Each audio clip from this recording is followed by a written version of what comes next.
একটা অন্ধকার রুমের মধ্যে হাত পা বাঁধা অবস্থায় চেয়ারের উপর বসে আছে মায়া। কিছুক্ষণ আগেই তাকে কিডন্যাপ করে এখানে আনা হয়েছে। তাকে এখানে কে এনেছে এটা সে ভালো করেই জানে, কিন্তু কেন আনা হয়েছে এটা সে বুঝতে পারছে না। সে এখন কোথায় আছে এটাও বুঝতে পারতেছে না, কারণ কিডন্যাপের সময় তাকে অজ্ঞান করে আনা হয়েছে। তাই সে বুঝতে পারতেছে না এখন সে কোথায় আছে, তাকে এখানে কেন আনা হয়েছে, কিসের জন্য আনা হয়েছে। এরকম নানান প্রশ্ন তার মাথায় ঘুরপাক খাচ্ছে। ঠিক তখনই রুমের দরজা খুলে কেউ একজন ভেতরে ঢুকলো। তারপর রুমের লাইট অফ করে সামনের দিকে এগিয়ে আসতে লাগলো। এতক্ষণ অন্ধকার থেকে হুট করে চোখে আলো লাগায় মায়া চোখ বন্ধ করে ফেলল, কারণ তার চোখে আলোর প্রভাবটা একটু বেশিই লাগছে। তাই সে চোখ বন্ধ না করে থাকতে পারল না। ছেলেটার বাম হাতে একটা খাবার প্লেট আর ডান হাতে পানির গ্লাস। ছেলেটা ধীরে ধীরে মায়ার কাছে এসে পাশে থাকা টেবিলের উপর পানির গ্লাসটা রেখে একটা চেয়ার টেনে মায়ের সামনে বসে পড়ল আর বলল, আমার জান পাখিটার খুব খেতে পেয়েছে বুঝি। সরি, এতক্ষণ রান্না করছিলাম, তাই খাবার নিয়ে আসতে একটু দেরি হয়ে গেল। মায়া এবার আস্তে আস্তে চোখ খুলে সামনে তাকালো আর চেঁচিয়ে বলে উঠল, আমায় এখানে কেন নিয়ে এসেছেন? আর আমার হাত পায়ে ভাবে বেঁধে রেখেছেন কেন? আস্তে আস্তে কথা বলে জান পাখি, এখানে তোমার গলার আওয়াজ কেউ শুনতে পাবে না আমি ছাড়া। মায়া এবার আরো রেগে গিয়ে বলল, কে জান পাখি, হ্যাঁ? কেন? তুমি? হুম। খবরদার আমার এইসব নামে ডাকবেন না। আমার নিজের একটা নাম আছে, ইচ্ছে হলে ওই নামে ডাকবেন, নাহলে ডাকবেন না। আরে জান পাখি, তুমি তো রেগে যাচ্ছ কেন? এটা তো কোনো নাম নয়, এটা তো তোমাকে ভালোবেসে ডাকলাম। ভালোবেসে মানে? কি বলতে চাচ্ছেন আপনি? থাক, এখন এসব বাদ দাও। তোমার নিশ্চয়ই খুব খিদে পেয়েছে। এই দেখো, তোমার জন্য আমি নিজ হাতে বিরিয়ানি রান্না করে আনছি। তো এইসব আমায় বলছেন কেন? না, তোমাকে জানালাম যে তোমার জন্য আমি নিজ হাতে রান্না করে আনছি। এবার লক্ষ্মী মেয়ের মতো হা করো তো। আমি তোমার নিজের হাতে খাইয়ে দিচ্ছি। খাবো না আমার খাবার, খাবো না আপনার খাবার। নিয়ে জানি সব আমার চোখের সামনে থেকে। আরে জান পাখি, এটা তো আমার খাবার না, তোমার খাবার। আর খাবার তো তোমায় খাইতেই হবে। এত কষ্ট করে হাত পুড়িয়ে তোমার জন্য খাবার রান্না করে আনলাম, আর তুমি বলছো খাবে না? এটা কেমন করে হয়? মায়া তামিমের বাম হাতের দিকে তাকাতে দেখলো হাতে একটা কাপড়ের টুকরো দিয়ে বাঁধা। তার মানে উনি সত্যি হাত পুড়িয়েছেন? তো এটা আমার কি? আমি কি বলেছি নাকি আমার জন্য হাত পুড়িয়ে রান্না করতে? কি হলো, এত কি ভাবছো? হা করো। বললাম না আপনার খাবার খাবো না। আর এমনিতেও আমার ক্ষুধা নেই, নিয়ে জানি সব। সকাল তো আম্মুর সাথে রাগ করে বাসা থেকে না খেয়ে বেরিয়ে এসেছিলাম। আসার সময় নাস্তাটাও খাইনি। খুব ক্ষুধা লেগেছে, কিন্তু এই ব্যাটার হাতে বানানো খাবার আমি খাবো না। খাবে না সত্যি? হুম। ওকে, ফাইন। তোমাকে কিভাবে খাওয়াতে হবে এটা আমি খুব ভালো করেই জানি। কথাটা বলে বসা থেকে উঠে রুম থেকে বেরিয়ে গেল। এটা কি হলো? এতক্ষণ খাওয়ানোর জন্য জোর করলো, আর এখন খাবারটা রেখে চলে গেল। ইস, পেটের মধ্যে মনে হচ্ছে ইঁদুর দৌড়াচ্ছে। সকাল থেকে কিছুই খাওয়া হয়নি। এমন কিছু না খেলে তো আবার হাসপাতালে দৌড়াতে হবে। এমনিতেও আমার ক্ষুধা বেশি, ক্ষুধা সহ্য করতে পারি না। মায়া এসব কথা ভাবছিল, তখনই আবার তামিম রুমে এসে ঢুকলো। তার বাম হাতে একটা ছোট্ট বোতল, বোতল ভর্তি তেলাপোকা। বোতলের মধ্যে এত তেলাপোকা দেখে মায়ের অবস্থা শেষ। এমনিতে মায়ার তেলাপোকা অনেক ভয় পায়, তার উপর আবার এত তেলাপোকা দেখে মায়ার তো অবস্থায় টাইট। তামিম ধীরে ধীরে মায়ার কাছে এসে চেয়ারটার মধ্যে বসে পড়ল। তারপর তামিম বলল, কি, তেলাপোকা দেখে ভয় হচ্ছে? না না, ভয় হবে কেন? আমি তেলাপোকাকে ভয় পাই না। তাই নাকি? তাহলে তো ভালোই। আমি তো এসব তোমার জন্যই এনেছি। আমার জন্য মানে? মানে হলো, তুমি যদি এখন খাবারগুলো না খাও, তাহলে সব তেলাপোকাগুলো বের করে তোমার উপর ছেড়ে দেব। কি, দেব? না না, প্লিজ এমন করবেন না। আমি খাবার খাবো, আমার হাতগুলো দিন। আমি এক্ষুনি খাবারগুলো খেয়ে নিচ্ছি। এমনিতেই হাত পা বাঁধা, তার উপরে যদি এতগুলো তেলাপোকা আমার ওপরে ছাড়ে, তাহলে তো আমার যে কী হবে আল্লাহ। না জান পাখি, এটা তো হবে না। তোমায় আমি নিজ হাতে খাইয়ে দেবো বলেই তো এত কষ্ট করে তোমার জন্য রান্না করে আনলাম। এখন এই ব্যাটার হাতে আমায় খাবার খেতে হবে? হে ওপরওয়ালা, কোন বিপদে ফেললে আমায়? মায়া চুপ করে আছে দেখে খাবার প্লেটটা নিজের হাতে নিয়ে খাবারগুলো থেকে এক লোকমা খাবার তুলে মায়ের মুখের সামনে এনে ধরলো আর বলল, হা করো। হাত না ধুয়ে খেয়ে নিচ্ছে? ওয়াক! কিচ্ছু করার নেই, খেতেই হবে। আর এমনিতেও অনেক ক্ষুধাও লেগেছে। খেয়ে নি, পেটে গেলে তো সব হজম হয়েই যাবে। কোনো কথা না বলে হা করলো। খাবারটা সুন্দর করে মায়ার মুখে ঢুকিয়ে দিল। খাবারটা মুখে দিতে মায়া চমকে উঠল, কারণ একটা ছেলে যে এত ভালো রান্না করতে পারে সে আগে জানতো না। আসলে খাবারটা অনেক ভালো হয়েছে। তামিম নিজের হাতে মায়াকে খাইয়ে দিচ্ছে আর মায়া বাধ্য হয়ে খেয়ে যাচ্ছে। একবার মায়া তামিমের দিকে তাকাতেই দেখলো সে তার দিকে তাকিয়ে আছে আর মুচকি হাসে। লজ্জায় মায়া মাথা নিচু করে ফেলল। কিছুক্ষণ পর প্লেটের খাবার শেষ হয়ে গেলে মায়ের পেট ভরে গেল। সে আর খেতে পারবে না, পেট একদম টাইট। আরও খাবার আনবো নাকি? না, আর খেতে পারবো না, পেট ভরে গেছে। ওকে, বাই দ্য ওয়ে, খাবারটা কেমন হয়েছে? ভালোই হয়েছে। আচ্ছা, আমি প্লেটটা রেখে আসি, থাকো তুমি। তারপর তামিম প্লেট নিয়ে রুম থেকে চলে গেল। বিরিয়ানি খাওয়ানোর জন্য উনি আমায় এখানে এনেছেন নাকি? শুধু বিরিয়ানি খাওয়ানোর জন্য কেউ কাউকে এভাবে কিডন্যাপ করে আনে নাকি? উনি আমায় এখানে কেন এনেছেন কিছুই তো বুঝতে পারছি না। এতক্ষণ ধরে গল্প শুনছেন, অথচ তাদের মধ্যে কারো পরিচয়ই পেলেন না। চলেন তাহলে তাদের দুজনের পরিচয়টা জেনে নেই। গল্পের নায়কের নাম হলো তামিম। পুরো নাম তামিম আহমেদ। সে এবার অনার্সের শেষ বর্ষে পড়তেছে। তার বাবা এই শহরের টপ ধনীদের মধ্যে একজন। টাকা পয়সা, বাড়ি গাড়ি কোনো কিছুরই অভাব নেই তাদের। তামিম তার মা বাবার একমাত্র সন্তান। অপরদিকে মায়া হলো এই গল্পের নায়িকা। তার পুরো নাম মায়া ইসলাম। মায়াও তার মা বাবার একমাত্র সন্তান। তাদের পরিবার এতটা ধনী না, আবার গরিবও না, বলতে গেলে মধ্যবিত্তদের থেকে আর একটু উপরের লেভেলের মায়ার পরিবার। তার বাবার নিজের কয়েকটা ব্যবসা আছে। পরিচয় পর্ব শেষ। এবার আপনাদের মনে প্রশ্ন জাগতে পারে, তামিম মায়াকে কেন এখানে কিডন্যাপ করে এনেছে, তাই তো? তাহলে একটু শর্টকাটভাবে বলি, শোনেন। একদিন ভার্সিটিতে মায়া আর তার বন্ধুরা বসে গল্প করছিল। গল্পের এক পর্যায়ে মায়ার এক বান্ধবী নীলা বলল, তো ওদের মধ্যে কেউ যদি এখন একটা ছেলেকে ফুল দিয়ে প্রপোজ করে, তাহলে তাকে আমি 1000 টাকা দেব। কোনো কিছু না ভেবেই বলল, সত্যি বলছিস তো? অবশ্যই। ওকে, এদের কাছে টাকা দে। কেন? তুই যা বলেছিস আমি তাই করব। যে কোনো একটা ছেলেকে গিয়ে প্রপোজ করব, তুই এদের কাছ থেকে টাকা দে। সত্যি করবি? ভেবে বলছিস তো? হুম, না করতে পারলে তো টাকা তুই নিয়ে নিস। ওকে, এই দিলাম ওদের কাছে টাকা। এবার যা, গিয়ে একটা ছেলেকে প্রপোজ কর। 1000 টাকা ওর এক বান্ধবীর কাছে দিয়ে মায়া চারপাশে তাকিয়ে প্রপোজ করার জন্য একটা ছেলে খুঁজতে লাগলো। ছেলে অনেক আছে, কিন্তু তার বোকা টাইপের ছেলে নাই, যাতে প্রপোজ করলে কোনো ধরনের হইচই না হয়। হুট করে তার চোখে পড়ল ভার্সিটির আম গাছের দিকে। সে দেখলো একটা ছেলে আম গাছের নিচে বসে বসে ফোনে কথা বলছে। ছেলেটার পোশাক একদম ঢিলেঢালা আর একটু ময়লাও। হ্যাঁ, এই ছেলেটাই হবে। নিশ্চয়ই ছেলেটা গরিব প্লাস বোকা টাইপের হবে। যাই, গিয়ে ওকে গিয়ে কাজটা করে ফেলি। তোরা শুধু দেখে যা এই মায়া আবার কি করে। বলেই বসা থেকে উঠে ছেলেটার কাছে যেতে লাগলো। যাওয়ার সময় একটা ফুল গাছ থেকে একটা ফুল নিয়ে গেল আর বলল, এই যে মিস্টার, শুনছেন?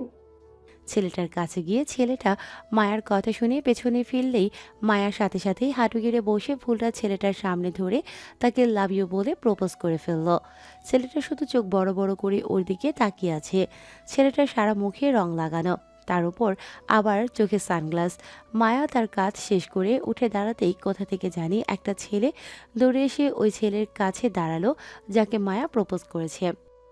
ভাই সরি, আসতে একটু দেরি হয়ে গেল। এই নিন আপনার পানি। যাকে মায়া প্রপোজ করেছে তার দিকে পানির বোতল এগিয়ে দিল। ছেলেটা পানির বোতল হাতে নিয়ে বোতলটা খুলে সারা মুখে পানি ছিটিয়ে মুখ ধুতে লাগলো। মুখ ধোয়া শেষ হলেই পাশে থাকা ছেলেটি ওই ছেলেটার দিকে একটা রুমাল এগিয়ে দিল। ছেলেটা এবার রুমাল নিয়ে মুখটা ভালো করে মুছে নিল। তারপর মায়ার দিকে তাকালো। মায়া এতক্ষণ দাঁড়িয়ে থাকা ছেলেটার কাণ্ড দেখছিল। এবার ছেলেটাকে দেখে ভয়ে তার হাত পা কাঁপতে শুরু করলো, কারণ সে ছেলেটাই তামিম, যাকে পুরো ভার্সিটির ছেলেমেয়েরা জমের মতো ভয় পায়। কিন্তু ছেলেটা কখনো খারাপ কাজ করে না, উল্টো কেউ খারাপ কাজ করলে তাকে ধরে উচিত শিক্ষা দেয়। ভাইয়া, সরি, প্লিজ আমায় মাফ করে দেন। আসলে আমি আপনাকে তুমি তো আমি কিছু বলিনি, তাহলে তো ভয় পাচ্ছ কেন? না, মানে আসলে কোন ইয়ারে পড়ো? 3rd ইয়ারে। ওকে, তাহলে এখন থেকে আমাদের প্রতিদিন দেখা হবে। আজকে যাই, আমার একটু জরুরি কাজ আছে। তারপর তামিম ওর সাথে থাকা ছেলেটাকে নিয়ে চলে গেল। আর মায়া ভয়ে ভয়ে ওর বান্ধবীদের কাছে চলে আসলো। আসতে না আসতেই ওর বান্ধবীরা ওকে ঘিরে ধরলো। কিভাবে তামিম ভাইয়াকে প্রপোজ করলি? উনি তোকে কি বললেন? উনি কিছুই বলেনি। দে এবার আমার 1000 টাকা। বলেই ওর বান্ধবীর থেকে টাকাটা নিয়ে নিল। ওদিন ক্লাস করে মায়া বাসায় এসে ভাবতে লাগলো, এখান থেকে আমাদের প্রতিদিন দেখা হবে মানে? উনি এই কথা কেন বললেন? না জানি কাল থেকে কি হয় আমার সাথে। আর এদিকে তামিমের তো মায়াকে মনে মনে ভালো লেগে যায়। বলতে গেলে সে মায়াকে ভালোই বেসে ফেলেছে। তারপর থেকে তামিম প্রতিদিন মায়ের সাথে কথা বলতে থাকে। মায়ার অবশ্য ভালো লাগতো না, কিন্তু বাধ্য হয়ে তামিমের সাথে ওর কথা বলতে হতো। কিন্তু তামিম কখনো মায়াকে বলেনি যে তাকে ভালোবেসে ফেলেছে। তারপর আজকে সকালে তামিম ভার্সিটিতে এসে মায়াকে খুঁজতে গিয়ে ওর ক্লাসে গিয়ে দেখলো সে একটা ছেলের পাশে বসে বসে বই নিয়ে কে যেন কথা বলছে। এই দৃশ্যটা দেখে তামিমের মাথা গরম হয়ে গেল। তাই সে ভার্সিটির শেষে তার লোকজন দ্বারা মায়াকে এখানে কিডন্যাপ করিয়ে আনে। এই হলো কাহিনী। আশা করি সবাই বিষয়টা বুঝতে পেরেছেন। এখন গল্পতে আসি। মায়া বসে বসে চিন্তা করতেছে তাকে এখানে কেন আনা হয়েছে। ঠিক তখনই তামিম আবার রুমে আসলো। আপনি আমায় এখানে কেন এনেছেন? প্লিজ আমি ছেড়ে দিন, আমি বাসায় যাব। তুমি একটা ছেলের সাথে কথা বলেছ, সে অপরাধে তোমাকে এখানে কিডন্যাপ করে এনেছে। আমি কখন কোন ছেলের সাথে কথা বললাম? সকালে ক্লাসের মধ্যে বসে যে একটা ছেলের সাথে কথা বলছিলে, মনে নেই? ঘটনাটা মায়ার মনে পড়ে যায় আর বলল, হ্যাঁ, তবে আমি তো ওই ছেলেটার সাথে পড়া নিয়ে কথা বলছিলাম। পড়া নিয়ে কথা বলতে ছেলেই পেলি, কোনো মেয়ে পেলি না? আর তোর বান্ধবীরা তখন কোথায় ছিল? মায়া তামিমের রাগ দেখে খানিকটা ভয় পেয়ে গেল। উনি তো সবসময় রাগ করেন না, কিন্তু হুট করে রাগ করলেন আবার খুব বেশি ভয়ঙ্কর হয়ে ওঠেন। শোন, আমি তোকে ভালোবাসি। যেদিন তুই আমায় প্রপোজ করেছিলি সেদিন থেকেই তোকে ভালোবাসতে শুরু করি। আমি ছাড়া তুই কোনো ছেলের সাথে কথা বলতে পারবি না, কারণ তুই শুধু আমারই থাকবে।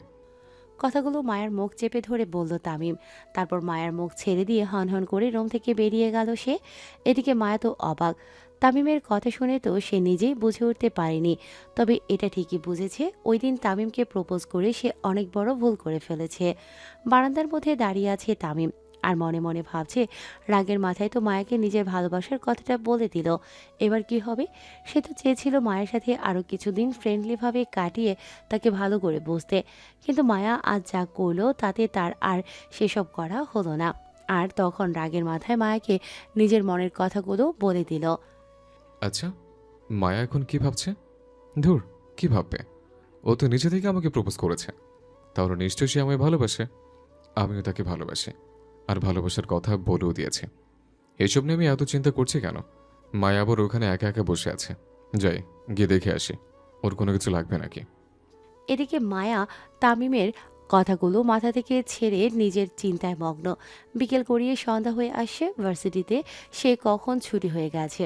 এখন তার বাসায় থাকার কথা ছিল, কিন্তু সে এখন এক অজানা জায়গায় বন্দী হয়ে আছে। এখন সে কিভাবে বাসায় যাবে, কখন বাসায় যাবে? এতক্ষণে নিশ্চয়ই তার মা বাবাও তার জন্য চিন্তা করা শুরু করে দিয়েছেন। তার বাবা আবার প্রেশারের রোগী। কোনো বিষয় নিয়ে বেশি চিন্তা করলে ওনার আবার প্রেশার বেড়ে যায়। মায়ের এখন নিজের থেকে মা বাবাকে নিয়ে বেশি চিন্তা হচ্ছে। না জানি আম্মু আব্বু এখন কি করছেন, এরকম নানান বিষয় নিয়ে ভেবে যাচ্ছে মায়া। এমন সময় রুমের দরজা খুলে ভিতরে ঢুকলো তামিম। তারপর আগেরকার মতোই মায়ার কাছে এসে পাশে থাকা চেয়ারটা নিয়ে মায়ের সামনাসামনি বসে পড়ল সে। আমার জান পাখিটা কি ভাবছে? প্লিজ আমাকে ছেড়ে দিন, আমি বাসায় যাব। আম্মু আব্বু নিশ্চয়ই আমার জন্য চিন্তা করছে, প্লিজ আমায় যেতে দিন। এটা তো হবে না জান পাখি। ভুল যেহেতু করছো, তাহলে শাস্তি তো পেতেই হবে। তবে প্রথমবার বেশি শাস্তি দিব না, কয়েকদিন শুধু এখানে থাকবে, তারপর এমনিতেই ছেড়ে দেব। এসব কি বলছেন? আপনার মাথা ঠিক আছে তো? কি এমন ভুল করেছি আমি যার জন্য আমায় এতদিন এখানে থাকতে হবে? ওই যে আজ ক্লাসের মধ্যে একটা ছেলের সাথে কথা বলেছিলে।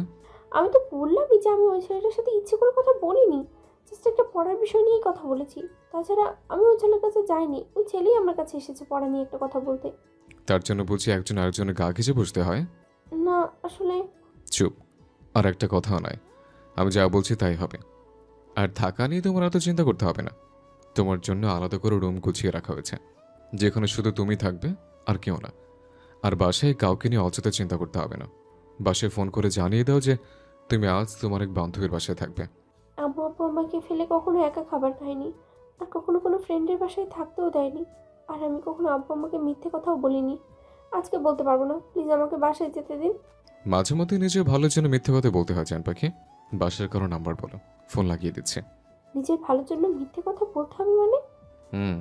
কারণ তুমি যাই করো না কেন, তবে এখান থেকে কোথাও যেতে পারবে না যতক্ষণ পর্যন্ত আমি যেতে না দিচ্ছি। তাই বলছি, বাসার কারো নাম্বার দাও, আমি ফোন লাগিয়ে দিচ্ছি। নাহলে বাসার মানুষ শুধু শুধু চিন্তা করবে তোমার জন্য। মায়া বুঝতে পেরেছে আজকে তামিম ওকে কোনোভাবেই ছাড়বে না। এখন কি করা যায়, কি করা যায়? পেয়েছি। এবার কোনো রকমে বাসায় কথা বলতে পারলে ওদের বলে দেবো যে আমায় কিডন্যাপ করা হয়েছে। তাহলে নিশ্চিত আব্বু পুলিশের দ্বারা আমাকে খোঁজ বের করবে। এত কি ভাবছো জান পাখি? হ্যাঁ, মানে কিছু না। আমার হাত খুলে দিন, আমি বাসায় ফোন করে বলে দেবো আমি আজ আমার বান্ধবীর বাসায় থাকবো। হাত তো এখন খোলা যাবে না জান পাখি, তুমি নাম্বার বলো, আমি ফোন লাগিয়ে দিচ্ছি তোমার কাছে। মায়া উপায় না পেয়ে তার আমন নাম্বার তামিমকে বলল। তামিম নাম্বারগুলো তুলে ফোন লাগিয়ে মোবাইলটা মায়ার কানের কাছে ধরলো আর বলল, বলো, তাদের কিছু বুঝতে দিবা না, নাহলে কিন্তু তোমার পরিবারের কারো ক্ষতি হতে পারে। কিছুক্ষণ রিং হওয়ার পর মায়ের আম্মু ফোন রিসিভ করলেন। হ্যালো, কে বলছেন? হ্যালো আম্মু, আমি মায়া। মায়া? আম্মু, তুই এখন কোথায় আছিস? সন্ধ্যা হয়ে গেছে, অথচ এখনো বাসায় আসিস না কেন? আসলে আম্মু, আমি আমার এক ফ্রেন্ডের বাসায় আছি, আর আজকে ওখানেই থাকবো। তোমরা খেয়ে দিয়ে ঘুমিয়ে পড়ো, আমি কাল সকালে বাসায় চলে আসবো। ফ্রেন্ডের বাসায় কেন থাকবি? তুই তো কখনো রাতে বাইরে কোথাও থাকিস না, তাহলে আজ কিসের জন্য ফ্রেন্ডের বাসায় থাকবি? আসলে আম্মু, আজকে আমার এক ফ্রেন্ডের জন্মদিন, তাই সে আমায় জোর করে তার বাসায় রেখে দিয়েছে। আমি কাল সকালে বাসায় চলে আসবো, প্রমিস। কিরে, তোর আব্বু যে? তুমি আব্বুকে একটু বুঝিয়ে বলো প্লিজ, আমার আজ। মায়ের কথা শেষ হওয়ার আগেই তামিম ফোন কেটে দিল। অনেক কথা হয়েছে, তোমার কি এখন ক্ষুধা লেগেছে? না। ওকে, তাহলে তুমি থাকো, আমি একটু পরে আবার আসবো। তারপর তামিম আবার বারান্দায় এসে দাঁড়িয়ে আকাশের দিকে তাকিয়ে রইল।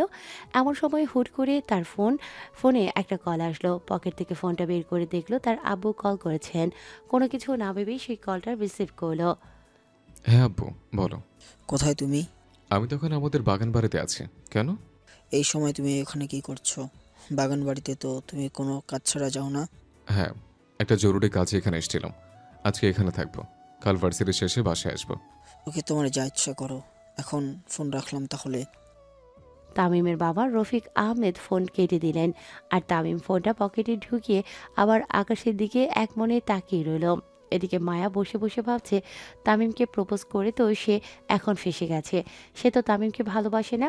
ওদিন বাজি জিতার জন্য ভুল করে তামিমকে সে প্রপোজ করে ফেলেছে। এখন সে কি করবে? তামিমকে কি ওদিনের ঘটনাটা বলে দেবে? বলে যদি তামিম ওর কোনো ক্ষতি করে, না বললে তো আবার তামিম ওর পেছনে সবসময় ঘুরঘুর করতে থাকবে। সে কিছু বলতেও পারবে না, কারণ তামিমকে সে ভীষণ ভয় পায়। কিন্তু এভাবে চলতে থাকলে তো হবে না। তাহলে এখন তার কি করা উচিত? মায়ের মাথায় যেন কিছুই কাজ করছে না। কি থেকে কি করবে সে কিছুই ভেবে পাচ্ছে না। রাত্রিবেলা তামিম মায়ের জন্য গরুর মাংস ভুনা করে একটা প্লেটে ভাত নিয়ে অন্য আরেকটা প্লেটে মাংস ভুনা নিয়ে চলে আসলো মায়ার কাছে। সেখানে সে মায়াকে বেঁধে রেখেছে। তামিম আবার সব কিছু রান্না করতে পারে। তার রান্নাও কিন্তু অনেক ভালো হয়। ছোটবেলায় সে সবসময় তার মায়ের সাথে রান্নাঘরে থাকতো, আর তার মায়ের রান্না করা দেখে সেও আস্তে আস্তে সব কিছু শিখে ফেলে। এমনকি সে মাঝে মাঝে বাসায় সবার জন্য রান্নাও করে। রুমে ঢুকে তামিম একটা চেয়ার টেনে মায়ের পাশে বসে পড়ল। তারপর প্লেটে একটু মাংস ভুনা নিয়ে ভাত ভালো করে মাখিয়ে মায়ের মুখের সামনে ধরে বলল, নাও, হা করো, তোমার জন্য গরুর মাংস ভুনা করে এনেছে। মায়ার আবার গরুর মাংস খেতে অনেক ভালো লাগে। বলতে গেলে এই খাবারটা তার পছন্দের খাবারের মধ্যে প্রথম তালিকায় রয়েছে। আজ সকালে সে তার আম্মুকে বলেছিল গরুর মাংস রান্না করতে। তিনি রান্না করতে পারবেন না বলতেই মায়া রাগ করে না খেয়ে বাসা থেকে বেরিয়ে পড়ে। আর এখন তার সেই পছন্দের খাবার তার সামনে। মায়া কোনো কিছু না ভেবেই হা করে ফেলল। তামিমও সুন্দর করে খাবারের লোকমাটা মায়ের মুখে ঢুকিয়ে দিল। আহ, কি টেস্টি খাবার!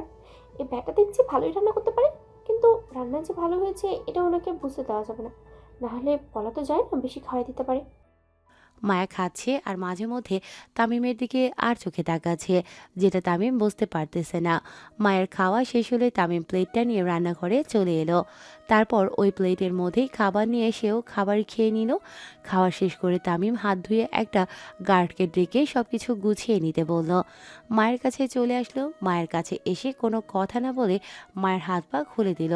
তারপর তার হাত ধরে তাকে একটা রুমের মধ্যে নিয়ে আসলো। এই রুম স্পেশালি তোমার জন্য গুছিয়ে রাখা হয়েছে, ওইটা ওয়াশরুম। হাত মুখ ধুয়ে এসে ঘুমিয়ে পড়ো, আর কোনো কিছু দরকার হলে আমায় ডাক দিবা, আমি চলে আসবো। আর হ্যাঁ, ভুলেও এখান থেকে পালানোর চেষ্টা করবা না, কারণ বাড়ির সব জায়গাতেই আমার বডিগার্ড রয়েছে। পালাতে চাইলে পালাতে পারবা না, কারণ ওরা তোমায় ধরে ফেলবে। আর একবার যদি পালাতে গিয়ে ধরা পড়ে যাও, তাহলে তোমার কী অবস্থা হবে সেটা তখনই বুঝতে পারবা। এখন তাহলে আমি গেলাম, তুমি ঘুমিয়ে পড়ো। কথাগুলো বলেই তামিম রুমের দরজা বাহির থেকে বন্ধ করে চলে গেল। একটা ওয়ার্নিং দিয়ে গেল নাকি হুমকি দিল? তো সময় ভেবে লাভ নেই, অনেক ঘুম পাচ্ছে, এবার ঘুমিয়ে পড়ি। তারপর মায়া ওয়াশরুম থেকে হাত মুখ ধুয়ে এসে ঘুমিয়ে পড়ল। বিছানা একদম তুলার মতো নরম, তাই ঘুম আসতে তার বেশি সময় লাগলো না। পরের দিন সকালবেলা মায়ের ঘুম ভাঙলো কারো হাতের ছোঁয়ায়। চোখ খুলতেই সে দেখল তামিম তার মাথায় পাশে বসে আছে আর তার মাথায় হাত বুলিয়ে দিচ্ছে। তামিমকে এত কাছে দেখে তো সে ভয় পেয়ে লাফ মেরে উঠে বসলো।